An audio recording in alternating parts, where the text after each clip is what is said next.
Welcome to the weekly YouTuber of the Decade Award with the host with the most. It is Bruhpact. Give it up. Thank you. Hello, everybody. Hey, what's up? Hello. I see a lot of familiar faces. Hey, Jimmy, looking good. Is that some new Mr. Beast merch I see? Alright, let's get into it. Welcome to the weekly YouTuber of the Decade show, presenting this week's award straight from Antarctica. It's Gypsy Cereal. Give it up. Hey everyone, how we doing? I see Aiden Ross is having a good time in the crowd.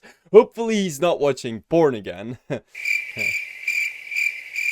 Anyway, the moment you've all been waiting for. The nominees for the YouTuber of the Decade Award, awarded every single week.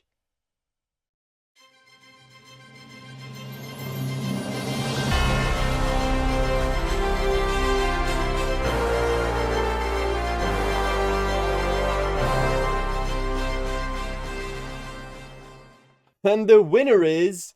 Wait, have we had our 20-minute commercial break yet? Yeah, okay.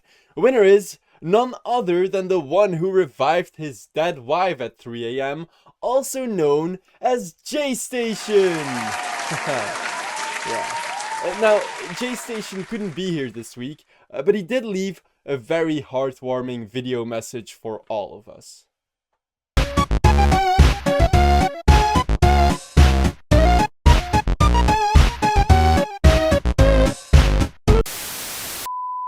So hi, welcome to Bra City. Population. Celebs jerking each other off for 3.5 hours. So growing up, I always watched two TV networks. That being Cartoon Network and Nickelodeon. Now the second one, Nickelodeon, has a award show. You might have heard of it. It's called the Kids' Choice Awards. Now the Kids' Choice Award is probably the best known for its sliming. Like you can see here. And enjoy Katy Perry getting slimed.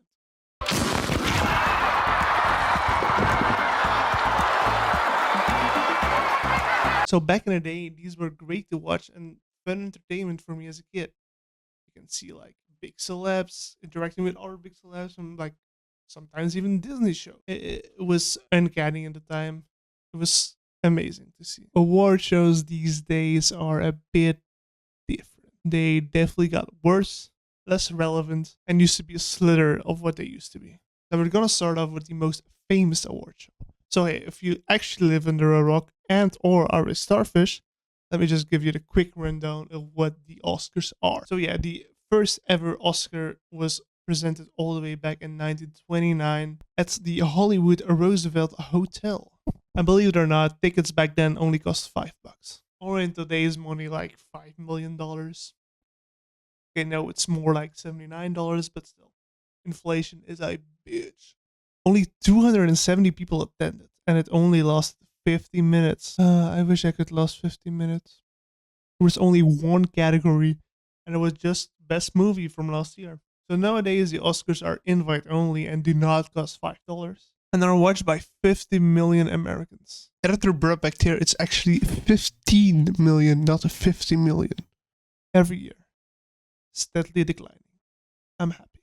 But yeah, not much has changed since 1929, since it's primarily still old white people winning the awards. Now you probably read the title and are thinking, Bruhpact. I mean, award shows aren't that bad. It's just like 3.5 hours of celebs boosting their own ego, jerking each other off. And I mean, I kind of enjoy watching it. And yes, little to me. That's true for most of it. But if you think, do you remember any Grammy winner from the last 15 years? Any Golden Globe winner in the last 15 years? Or even any Oscar winner in the last 15 years? And don't just say Leonardo DiCaprio. So I heard a rumor about Leonardo DiCaprio. It's a crazy one. So sit back, strap the fucking boys. But the week before he won an Oscar, he actually subscribed to Bruhpact. So I mean, I don't know if it's a coincidence or not, but I don't think so. So if you want to win an Oscar too, consider subbing. It's free and you can always unsub later. And while you're down there, Maybe drop a like if you're enjoying the video so far. Also, boys, stick around to the end of the video for a nice announcement that you can be a part of. Pretty cool, so stick around. I have no clue who won any award in the last 10 years. But I do remember this, and I do remember this. And I certainly remember this. Oh, wow! Wow! So yeah, that's the whole point I'm trying to make. All these award shows are so irrelevant. If you win a Grammy, like, good for you, but I'm gonna forget in like 2 weeks that you won a Grammy. But I'm not gonna forget that Sam Smith was wearing that shit. Same thing with the Oscars. I have no idea who won anything last year, but I do remember Will Smith slapping the shit out of Chris Rock. Like, a big player in the reason these award shows lost their relevancy is also the awards they present. And I don't blame people for that. You know, it's normal. 80% are stuff normal people don't give a shit about. Like audio, editing, producing. I mean, I guess directing is kind of cool, but I still don't know half of these people. Most people might remember Best Actor of the last year, Best Female Actress of last year, Best Movie, who knows. But I bet you do not know who won Best Sound Design last year. And this year, I mean, who the fuck cares, bro? Who cares if Elvis or Top Gun's gonna win? Elvis, Top Gun. Yeah, Elvis wins. I mean, it's not the awards people remember. It's like the whole show part of the award show. And I think award shows have lost their purpose because of that. Again, the Brit Awards, the only reason I saw it all over Twitter was because of Sam Smith, because he was wearing the fucking floaties. I did not see anything else besides that. And also, the Grammys just have too many categories. I'll let you guess. How many categories does the Grammys have? Is it A, 21? Is it B, 45? Is it C, 86? Or is it D, 91? 4 seconds to lock in your answers. Well, if you guessed C, you're wrong. It's actually D. There's actually 91 categories at the Grammys. I'm not kidding. Who wants to watch a 3.5 hour show to see 91 people I do not care about? It's not even 91 people. It's like mostly like maybe 30 people, because a lot of people get 2 or even 3 awards. It's so sad. So I've briefly made a joke about white people winning a lot of awards. And in the beginning, that was true. A lot of white straight men and white straight women won a lot of awards. So the black community or even the LGBTQ community was left out and just didn't win shit. Now there's clearly progress through the years, and that's great. But now people are calling the Oscars woke, telling they have a political agenda. No, they're just good actors. They deserve the spotlight as much as the next guy. And a lot of people even think award shows are rigged. And I'm certainly one of them, because how the fuck did Incredibles, I mean, I love that movie, win over Shrek 2? It makes no sense. It's Shrek 2, man.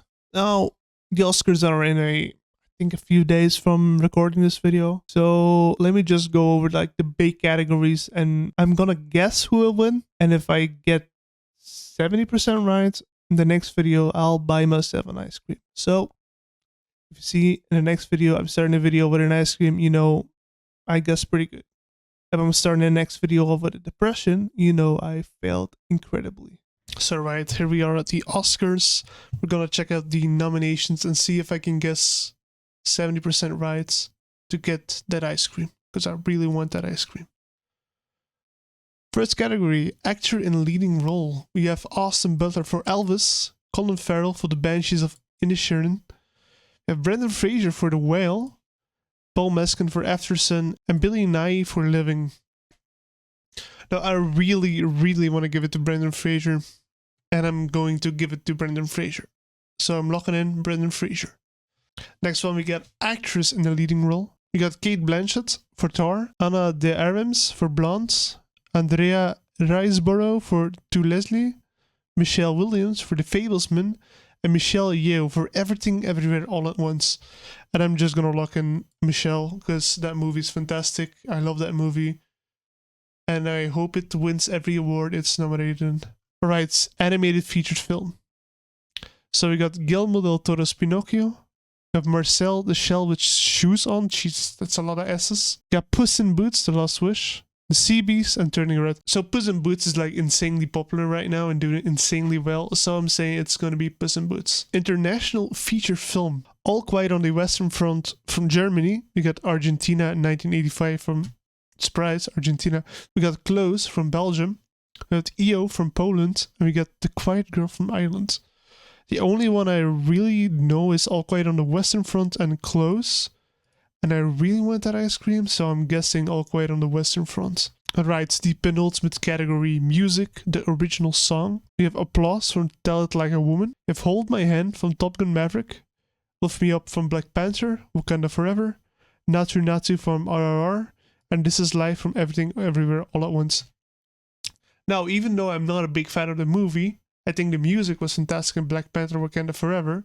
And I'm going for Lift Me Up from Black Panther, Wakanda Forever. Right, last category we'll be guessing on, I guess, is Best Picture. Got All Quiet on the Western Front again. Got Avatar, The Way of Water, Banshees of Inisherin, I do not know how to pronounce it. You got Elvis, you have Everything Everywhere All at Once, The Fablesman, Tar, Top Gun Maverick, Triangle of Sadness, and Woman Talking. I mean, I have to go for Everything Everywhere All at Once again, because it's out of this world. And I just want to re-emphasize a point I made that most movies we see here have already been in all the categories we talked about. And that's kind of stupid in my opinion, but hey, whatever. Now, the last thing we're going to do is, if you recall, I talked about the Kids' Choice Awards. And the 2023 Kids' Choice Awards actually took place last weekend. So let's maybe go over a few of the winners and see how controversial or not controversial these are. And I'll give the award show a point out of 10. How's that? Right, here we are on Billboard checking out the winners for this year's Kids' Choice Awards. Okay, we got Favorite Song, won by Harry Styles. Fair enough, I guess. Favorite Album, Taylor Swift. Sure. Now, this is interesting. Favorite Female Artist is Taylor Swift, who won Favorite Album. Favorite Male Artist, Harry Styles, who won Favorite Song. I mean, is it really fair to the other people in those categories? To be fair, DJ Khaled was also considered a winner for Album of the Year. DJ Khaled. This is an interesting one. Favorite Music Collaboration. Sweetest Pie by Megan Thee Stallion. This is the Kids' Choice Awards we're talking about, right? The Kids' Choice Awards. What kid listens to Megan Thee Stallion? And what parent is like, yeah, those are good lyrics for my kid. Like, what the fuck? Favorite Global Music Star, again, Harry Styles. Favorite Social Music Star, Bella Poarch. Yeah, fair enough. I mean, I would have voted Oliver Tree, but I mean, Bella Poarch is alright. Favorite movie, let's go. Sonic won that. Great movie. Favorite movie actor is The Rock. Boy, do kids love The Rock, don't they? Favorite animated movie, Minions. Yeah, sure. I mean, it's probably the best one out of these 6 movies, to be honest. Favorite voice of an animated movie. Proving my point once again. The Rock. Kids love The Rock. Favorite family TV show, of course, is going to be Wednesday. Favorite animated TV show is SpongeBob, once again. Here we go with some YouTube stuff. Favorite male creator, Mr. Beast. Fair, I guess. Female, Charlie D'Amelio. I mean, she doesn't really have a lot of competition here, so that's fair enough.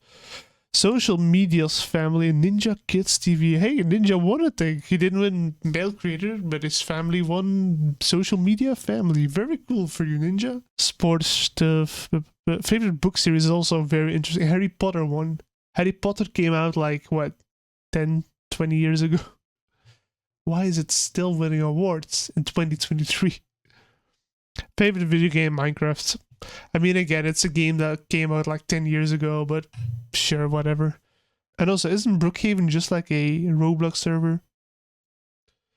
I'm not gonna question it. So to rate the award show, I think I might give it a 7 out of 10. It's pretty harmless, but it's also a bit repetitive, you know? A lot of people want the same things over and over again. 7 seems fair. Back to the video. Before you're leaving Bruh City, I want to announce one thing. So if you notice, my beautiful banner right here has a beautiful quote from the famous Jon Favreau, fame from Iron Man, and even the prestigious movie Shift. Now, I wanted to change this banner every video I make by a quote from the audience.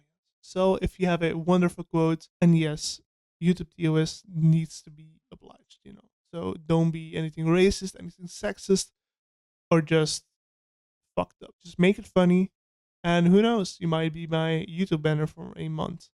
So yeah, I want to thank you guys for visiting Bruh City. Get home safe. I'll see you next time.